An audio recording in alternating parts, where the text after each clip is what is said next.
I want to believe that the government isn't corrupt across the board, but it doesn't matter if it's Chicago, Illinois, or Denver, Colorado, or Washington, D.C., or Seattle, Washington, or Austin, Texas, where I've personally witnessed it.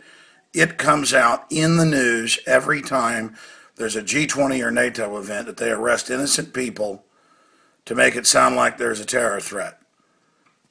I mean, even the New York Times is reporting on this. And look, the Drudge Report links to CBS News.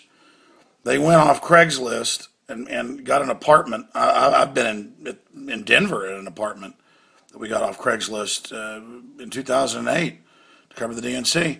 And they had some beer making equipment. And that's the charging the terrorist masterminds. One of them, no criminal record. The other guy got drunk at the end of high school on tequila, and they went for a swim in the school pool.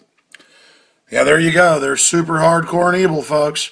They were tortured for 18 hours, shackled and tied up, not allowed to go to the bathroom in stress positions. And here it is. It's in the article.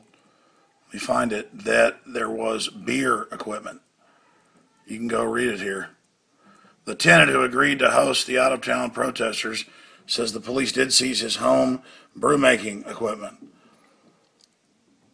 And they can do this to us any time at Infowars.com.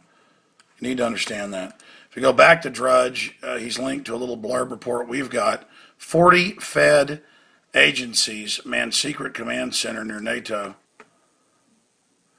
I mean, I want to know how these people sleep at night. I mean, that's scary that in every city this happens. I've witnessed this with my own eyes.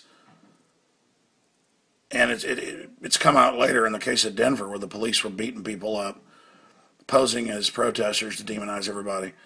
I mean, since when does the system want to demonize any protester? There's hardly anybody going there anyways. I'm going to protest Bilderberg, and they've tried to set us up.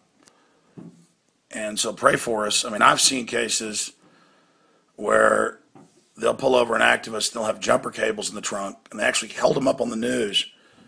Well, that was the case of Farrell Montgomery. It's in my film, Road to Tyranny. And they go, look, pipe bombs. It's like Star Wars. Look, sir, droids. And it's jumper cables. It's really crazy. And I see all these news reports where the police pull you over, and you've got even $500 cash in your wallet. They take it. No judge, no jury. I mean, this country is crazy. And I shot a video about learned helplessness and the Stockholm Syndrome. There's other terms for it. The normalcy bias, where people just think that everything is going to be okay, and so they just ignore it. Well, everything is not going to be all right. People need to wake up and realize that we're in serious, serious trouble in this country, and every basic liberty that even moderately free countries have is being butchered right now. I'll be covering this more tomorrow on the Sunday show, 4 to 6 p.m. Central. And if there's not a local AM or FM in your area, you can always listen at Infowars.com. There's also the free podcast.